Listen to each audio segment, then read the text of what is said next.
আজকে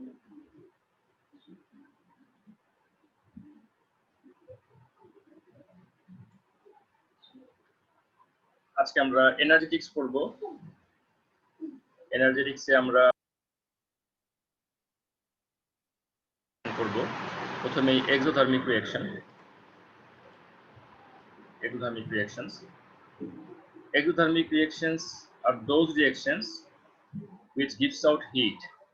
The reaction which gives out heat is called exothermic reaction. Which gives out or which produces heat is called exothermic reaction. And for example, calcium oxide, water এর সাথে যখন react করে, it produces calcium hydroxide. And calcium hydroxide এটা গরম হয়ে যায়, আশেপাশটা গরম হয়ে যায়। তখন এখানে আমরা দেখতে পাচ্ছি স্মোক তৈরি হয়ে গিয়েছে, heated up, then it produces smoke. এই জাতীয় রিঅ্যাকশনকে বলা হয় exothermic reaction.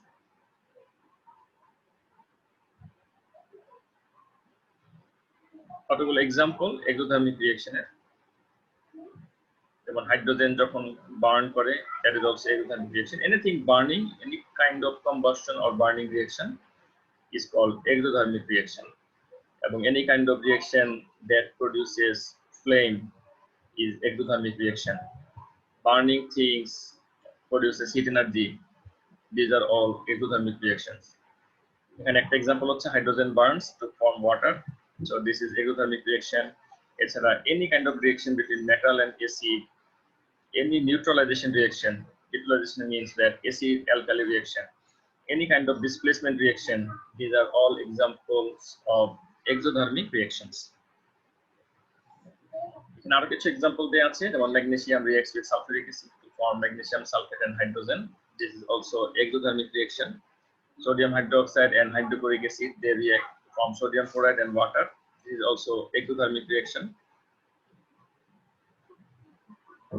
Thermite reaction, this is also exothermic reaction. So exothermic reaction এর যেটা হয়, যে হিট প্রডিউস হয়, it gives out energy, heat energy. এখানে exothermic reaction বা exothermic change এর এনার্জি লেভেল ডায়াগ্রাম দেয়া আছে। এনার্জি লেভেল ডায়াগ্রামে আমরা দেখতে পাচ্ছি যে y axis A energy, x axis A progress of the reaction দেয়া আছে। এখানে হচ্ছে রিঅ্যাকট্যান্স এর লেভেল, যখন রিঅ্যাক্ট করে exothermic reaction এর রিঅ্যাকট্যান্স থেকে প্রোডাক্টস হয়, যেহেতু it gives out energy, given out energy is given out in the form of heat. So energy system থেকে, সিস্টেমের ভিতর থেকে বের হয়ে যাচ্ছে, রিঅ্যাকশন সিস্টেমের ভিতর থেকে এনার্জি বের হয়ে চলে যাচ্ছে বাইরে। যেহেতু বের হয়ে যাচ্ছে, সো এনার্জি কমে যাচ্ছে প্রোডাক্টস এর কাছে, রিঅ্যাকট্যান্স থেকে প্রোডাক্টস হতে হতে এনার্জি কমবে। এই জন্য downward, arrow is downward.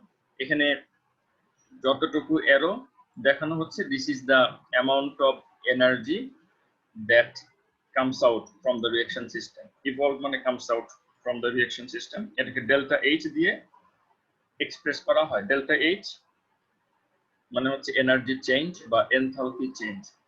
Delta H K বলা হয় energy change or enthalpy change. এটার ইউনিট হচ্ছে কিলোজুল পার মোল, কিলোজুল পার মোল। তাহলে রিঅ্যাকশন থেকে, রিঅ্যাকশন সিস্টেম থেকে এনার্জি বের হয়ে সারাউন্ডিংসে চলে গেল, এবং রিঅ্যাকশন সিস্টেমের ভিতরে এনার্জি কিন্তু চলে যাওয়ার পরে কমে যাবে। এই জন্য রিঅ্যাকটেন্স থেকে এনার্জি লেভেলটা নিচে প্রোডাক্টসের। Products, the energy level of products is lower than the energy level of reactants.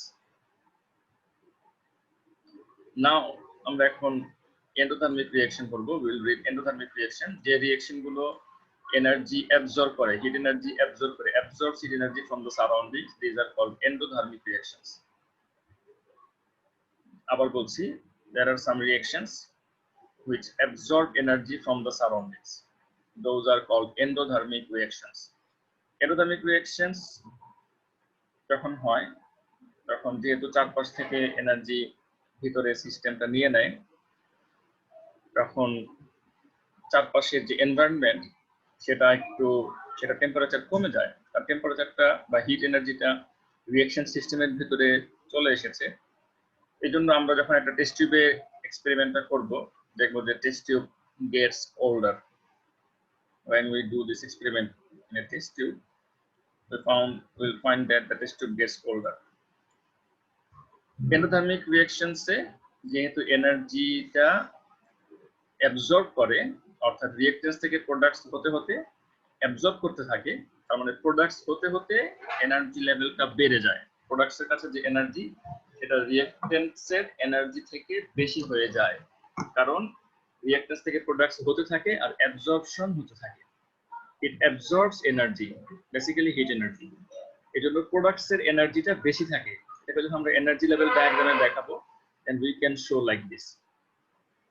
এখানে দেখা যাচ্ছে যে প্রোডাক্টসের এনার্জি লেভেলটা in higher position than reactants energy level, এবং কতটুকু হিট এনার্জি এটা অ্যাবজর্ব করেছে, that is given here, that much is given here. প্রোডাক্টসের এনার্জি লেভেলটা রিঅ্যাকট্যান্টসের এনার্জি লেভেলের উপরে।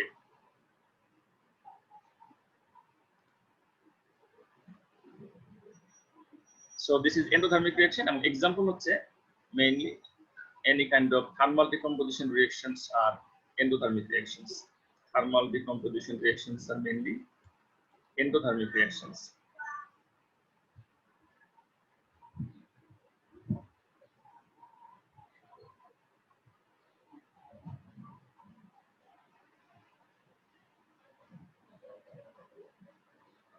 For example, copper to carbonate green decomposes on heating to produce copper to oxide, color is black, and carbon dioxide. Copper to carbonate green produces black copper to oxide and carbon dioxide. So this is kind of endothermic reaction. Heat দিতে হয় copper to carbonate K decompose করার জন্য. To decompose copper to carbonate, we need to put in heat. So heat is being absorbed by copper to carbonate, and it produces copper to oxide and carbon dioxide.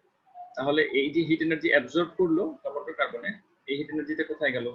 এই hit এনার্জিটা চলে আসলো প্রোডাক্টের কাছে, copper two oxide এবং carbon ডাইঅক্সাইডের কাছে। তাহলে copper two oxide এবং কার্বন ডাইঅক্সাইডের যে হিট এনার্জির পরিমাণ, এর ভিতরে এনার্জির পরিমাণ দে অ্যাবজর্ব, এদের ভিতরে যে এনার্জি পরিমাণ সেটা হচ্ছে কপার টু কার্বনেটের এনার্জির পরিমাণের চেয়ে বেশি, greater than copper two carbonate. একই রকমের এক্সাম্পল দেখানো যায় জিঙ্ক কার্বনেট যখন ডিকম্পোজ হয়। জিঙ্ক অক্সাইডের কালার হচ্ছে ইয়েলো যখন hot, and white when cold. So another example is zinc carbonate. Generally, decomposition reactions are endothermic reactions.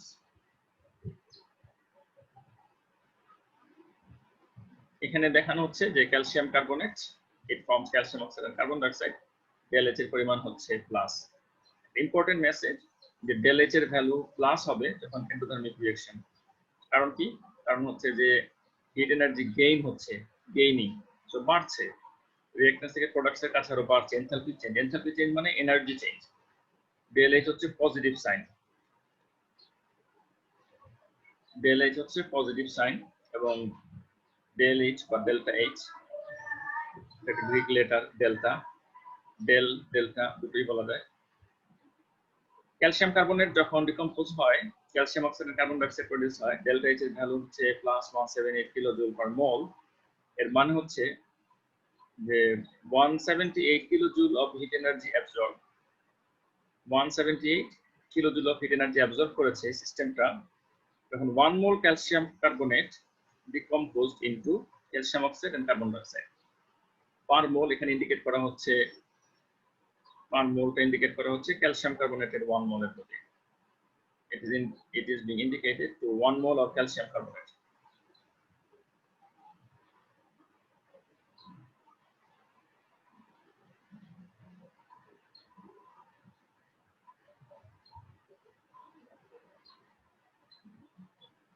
আর এখানে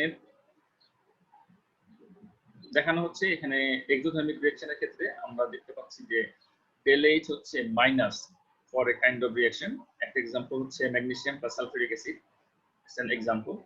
magnesium plus sulphuric acid, magnesium sulphate plus hydrogen, delta H এর value হচ্ছে -466.9 kilojoule per mole.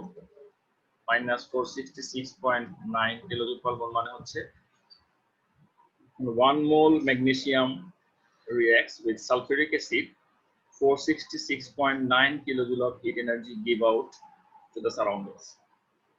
or 466.9 kilojoule of heat lost or transferred to the surroundings.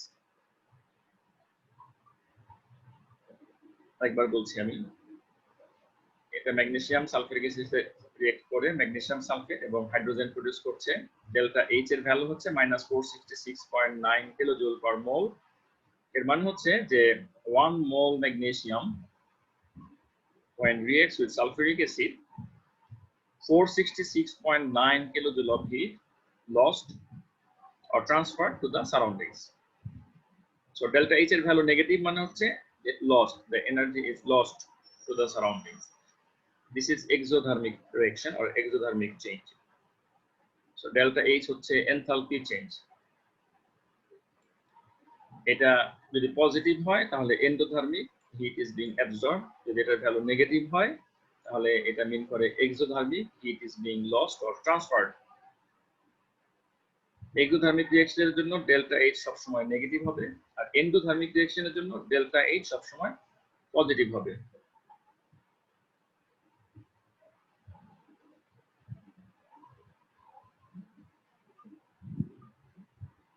So delta H এর value হচ্ছে positive. This is for endothermic reaction. এবার আমরা এই delta H energy change আমরা এটা বের করতে পারি কিভাবে? এর জন্য আমাদের একটা ফর্মুলা দেয়া আছে, heat energy change equals to mass multiply specific heat capacity multiply temperature change. Mass specific heat capacity multiply temperature change, এই ফর্মুলা দিয়ে আমরা হিট এনার্জি চেঞ্জ বের করতে পারি। এখানে ডেল্টা টি হচ্ছে টেম্পারেচার ডিফারেন্স, এটা কেলভিনেও করা যায় অথবা ডিগ্রি সেলসিয়াসও করা যায়। সি হচ্ছে স্পেসিফিক ক্যাপাসিটি অফ ওয়াটার, এটার মানে কি? এটার ইউনিট হচ্ছে জুল পার গ্রাম পার ডিগ্রি সেলসিয়াস, যেটা আমরা এখানে দেখি। ফর ওয়াটারের জন্য it is fixed 4.18 joule per gram per degree Celsius, অর্থাৎ 4.18 joule of heat energy needed দরকার if we want to increase the temperature 1 degree Celsius of 1 gram of water. 1 gram of water এর temperature 1 degree Celsius increase করার জন্য 4.18 joule of heat energy necessary needed. That is the unit of specific heat capacity. M হচ্ছে mass of the substance, যেটার mass, যেটার টেম্পারেচারটাকে বের increase, যেটা এই hit energy absorb করবে। হিট এনার্জি চেঞ্জ এক্সপেরিমেন্টটা করা হবে যেই সাবস্টেন্স দিয়ে সেটার রিঅ্যাকশনে, সেটার ম্যাস হচ্ছে m। এখানে একটা এক্সপেরিমেন্ট দেয়া আছে। For example, experiment is given that in Bunsen burner ethanol is inside, ethanol is being burning, ওয়াটারটা গরম হচ্ছে, টেম্পারেচারটা মেজার করা হবে ওয়াটারের টেম্পারেচার মেজার করা হবে এবং এখানে ওয়াটারের স্পেসিফিক হিট ক্যাপাসিটিটা নেওয়া হবে C equals to 4.18 joule per gram per degree Celsius. থার্মোমিটারের before temperature and after temperature, before অর্থাৎ বার্নারের এটা অন করার আগে, এন্ড বার্নার দিয়ে এটা গরম করার পরে একটা পার্টিকুলার লেভেল টেম্পারেচার আসার পরে, বিফোর এন্ড আফটার। এন্ড বার্নারের ভিতরে কতটুকু ইথানল আছে সেটার ম্যাস বের করা হবে, mass of the ethanol, that is m। এখানে এই ইনফরমেশনগুলো দেওয়া আছে, volume of water, mass of burner plus ethanol before, এখান থেকে এটা সাবট্রাক্ট করলে ম্যাস অফ ইথানল বের হয়ে যাবে, mass of burner plus ethanol after, original temperature, final temperature. আমরা এই ভ্যালুগুলো যদি বসাই then we will get mc delta T. এই ইকুয়েশনে বসাবো, এখানে টেম্পারেচার ডিফারেন্সটা বের করা হয়েছে 41.3, mass of water being used হচ্ছে 100 গ্রাম ওয়াটার ব্যবহার করা হয়েছে, অর্থাৎ 100 cm3 ওয়াটারের ম্যাস 100 গ্রাম। কারণ কি? কারণ ওয়াটারের ডেনসিটি হচ্ছে 1 গ্রাম পার cm3 at room temperature। room temperature মানে হচ্ছে 25 degree Celsius, it is considered as room temperature. So এই ভ্যালুগুলো আমরা যদি এখানে বসাই, হিট গেইন বাই ওয়াটার হবে 17,260 joules. This much heat energy gained by 100 gram of water. This much heat energy gained by 100 gram. এটা যদি আমরা কিলোজুলে কনভার্ট করি, it comes 17.26 কিলোজুল। এটাই কিলোজুলে কনভার্ট করা হয়েছে। এবং এটা ম্যাস কতটুকু ইথানল বার্ন করেছে, ইথানলের পরিমাণটা হচ্ছে, এটা আমরা ম্যাস বের করলাম সাবট্রাক্ট করে, 0.78 গ্রাম অফ ইথানলের জন্য this much kilojoule of heat produce হয়েছে, released, this much kilojoule of heat released. এখানে কম্বাসশন দেয়া আছে, ইথানল এক্সপেরিমেন্ট, ইথানলের অ্যামাউন্টটা দেয়া আছে 0.78 গ্রাম ইথানল। তো 0.78 গ্রাম ইথানলে কতটুকু ইথানল? এখানে ইথানলের রিলেটিভ ফর্মুলা ম্যাস 46 হচ্ছে 1 মোলের ম্যাস। সো 0.78 এর ম্যাস কত? দিস মাচ মোল। মোলে কনভার্ট করা হলো, গ্রামটাকে মোলে কনভার্ট করা হলো। সো দিস মাচ মোলের জন্য হিট এনার্জি প্রডিউস হয় 17.26 কিলোজুল। 1 মোলের জন্য কত? 1 মোলের জন্য এটাকে জাস্ট এটাতে ডিভাইড করলে 1 মোলের জন্য বের হয়ে গেল 1020 kilojoule per mole, অর্থাৎ this much kilojoule of heat energy given out when 1 mole of ethanol burn, 1 mole of ethanol burn। যেহেতু এটা বের হয়ে চলে গিয়েছে, এটা হচ্ছে বার্নিং রিঅ্যাকশনটা, কম্বাসশন রিঅ্যাকশনটা এটা ইথানলের, তাহলে ডেল্টা এইচ এর ভ্যালু হবে -1020 কিলোজুল পার মোল। যেহেতু হিট এনার্জিটা বের হয়ে গিয়েছে এই জন্য একটা মাইনাস লাগিয়ে দিতে হবে, অ্যাড করে দিতে হবে। This way we can find out the energy change of any substance. আমরা এখানে বের করলাম energy change of combustion of ethanol. আমরা এখানে বের করেছি the amount of heat energy released in the complete combustion of 1 mole of ethanol. আমরা এটা সলভ করলাম এখানে। এটা একটা exothermic reaction and it comes a negative value. ঠিক একই রকমের আরেকটা एग्जांपल দেয়া আছে এখানে পরবর্তীতে, এটা তোমরা নিজেরা দেখবে স্টুডেন্টসরা।